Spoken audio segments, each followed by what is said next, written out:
Oke, salam damai penuh kebahagiaan. Jumpa dengan Sukadarma Channel. Jadi kali ini saya bersama seorang tokoh orang di Bali. Ini Pak Edinya Bali nih. Ya, jadi terima kasih Pak Komang. Yes. Sudah diberi kesempatan untuk ngobrol. Nah, ini sekedar berbagi pengalaman. Ya. Kemarin kita kan beli bibit polybag dari Pak Mang yang kita tanam di daerah Tabanan. Ya. Tadi kita coba Pak Mang, kita coba itu polybag kita gali satu karena emang kebanyakan sudah normal awal mungkin ya. Nah ternyata dari bibit polybag itu nanti sumbernya mungkin Pak Mang ceritakan apakah dari kata atau dari apa. Nah itu ternyata tadi besarnya di rata-rata gitu ya segini ya. Nah rata udah segini. Nah menurut Pak Man pemberlakuan kedepannya bagaimana? Jadi satu ini dari sumber dulu, bibit polybag kemarin itu sumbernya apa? Kemudian sekarang kalau sudah kan nanam bulan Januari gitu. Sekarang udah bulan April kita coba gali segini. Ini pemberlakuannya gimana ke depan? Kalau kita dibiarkan aja, menurut saya pribadi, kalau dibiarkan dia bisa mengembang. Tapi kalau kita bongkar, kita karantina, apalagi kita karantina nggak pakai kayak anti jamur gitu. Kalau kita bongkar otomatis kita keluar biaya. Ya. Satu bikin rak, kedua bikin obat, beli obat untuk anti jamurnya juga. Kalau di dalam tanah dibiarkan, otomatis kita nggak korek uang lagi karena di dalam tanah dia sudah stabil sendiri. Seandainya umbi itu tidak ada perkembangan atau membesar, ciri-cirinya apa? Warna agak kecoklatan atau agak hitam. Contoh seperti ini Sudah tidak akan membesar lagi. sudah nggak mau karena udah kaku, mengeras kulitnya. Walaupun di dalamnya ingin membesar, tapi karena kulitnya udah mengeras, otomatis Tertahan dia. tertahan ya. Bisa besar juga. Kemungkinan lama-lamaan mungkin lagi satu musim ini dia tidak keluar biji kaca. Karena apa? Karena udah keras, rendemen air udah turun, otomatis yang keluar spora. Oh betul. Nah sebaiknya kemudian pemberlakuannya kalau dari bibit polybag yang kita tanam bulan Januari kemarin, sekarang di April sudah mengeluarkan umbi sebesar ini. Nah ini diapain nih sekarang nih? Nah, sekarang saya balik bertanya, tujuan Bapak itu kayak apa? Kalau dibiarkan akan menjadi umbi produksi. Kalau sekarang dibongkar menjadi umbi bibit. Nah kalau dibiarkan berarti masuk kedua musim. Ya, kedua Nah, musim. menurut pengalaman Pak Komang, kalau yang umbi dari polybag dari Januari sampai dengan April sudah sebesar ini, ini dibiarkan dalam tanah sehingga nanti di bulan September Oktober tumbuh lagi gitu ya. Nah, tumbuh lagi.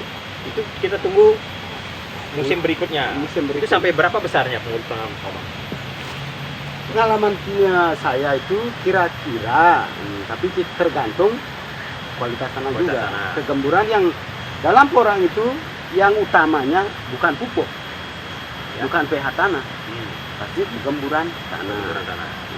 Karena ini tergolong tumbuhan air. Kenapa tergolong tumbuhan air? Karena dia tumbuh di saat awal hujan, dorman di saat akhir musim hujan. Kalau umbi segini dibiarkan lagi 1 tahun lagi, nambah kira-kira lagi 1 kilo, berarti 1 kilo 7 on, 1 kilo. Mungkin bisa sebesar ini gitu ya. Mungkin ini sumbernya dari bibit apa ini? Dari umbi, sebesar telur bebek. Oh ini malah lebih kecil. Nah kalau yang tadi kita bongkar sebesar ini dibiarkan semusim berpotensi lebih besar dari ini. Lebih besar. Gitu ya. Jadi sebenarnya tanam porang itu sebenarnya kita sempat khawatir kemarin dari polybag kan tumbuhnya nggak begitu bagus, kemudian nanamnya bulan Januari juga, makanya kita sempat tadi itu bongkar dulu ya. Jangan-jangan ini zong gitu kan. Nah ternyata ada juga umbinya. Nah berarti kita sekarang ditutup sabar aja ya. Biarkan semusim ya. Biarkan semusim. Kenapa pohon porangnya, batang porangnya tidak mengembang? Satu, full matahari. Nah, kurang naungan. kurang naungan. Ya. Tapi lebih baik tanpa naungan. Lebih bagus tanpa naungan. Ya, yang kita payangan tanpa naungan itu. Nah, di sana kita lihat pohon tidak terlalu tinggi, Betul. daun lebar. Nah, kalau daunnya tidak kita perhatikan. Nah, daun lebih lebar daripada di yang di bawah bawah naungan. naungan. Kalau di bawah naungan, pohon otomatis tinggi. Otomatis umbinya itu lebih kecil. Yang di bawah naungan. Iya. Oh, karena pohonnya subur, jadi umbinya lebih kecil. Lebih kecil. Oh, begitu. Karena sari makanan yang dia proses itu larinya ke pohon sama daun untuk mencari sinar matahari. Berarti ini kembali kepada solusi ya. Kalau tanam bibit polybag memang agak mengkhawatirkan di musim pertama, ya tahun pertama ya. Tetapi coba dicek polybag yang ditanam. Kalau dia sudah keluar umbi ya, sebesar ini kah. Nah, ini masih ada harapan kaya. Gitu ya. Pasti. Ditunggu satu musim kan gitu ya. Nah. Nah, ditunggu satu musim. Gitu. Nah, ini bisa menjadi sekilo setengah. Kan gitu. Nah, itu kan luar biasa sudah ya. Sudah. Di samping itu juga pasti pertumbuhan berikutnya pohonnya lebih besar, katanya Lebih banyak. lebih banyak. Seperti ini hampir mengeluarkan kata 39.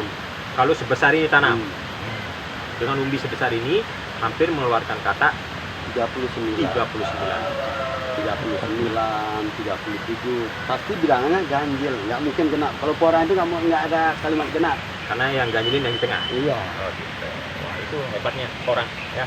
Pak Komang ini sudah berapa lama berkecimpung di dunia perporangan?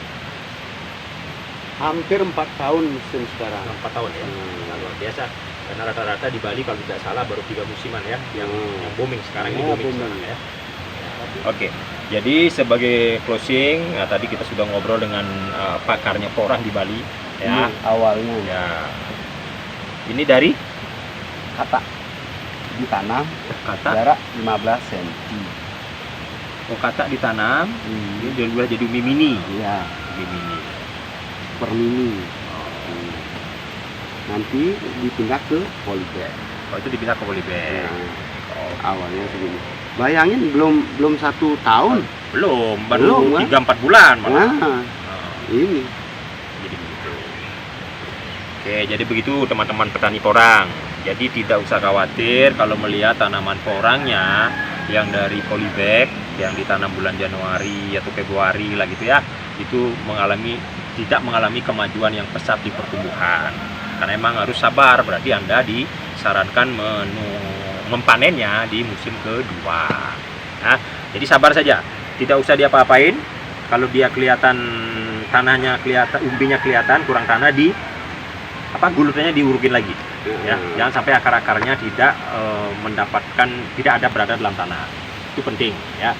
Jadi selalu bersihkan gulma, kemudian kembalikan tanah-tanah yang terkikis. Kemudian berikutnya sabar saja. Nanti di bulan September, Oktober, November dia akan muncul lagi, semakin besar dari yang ditanam kemarin.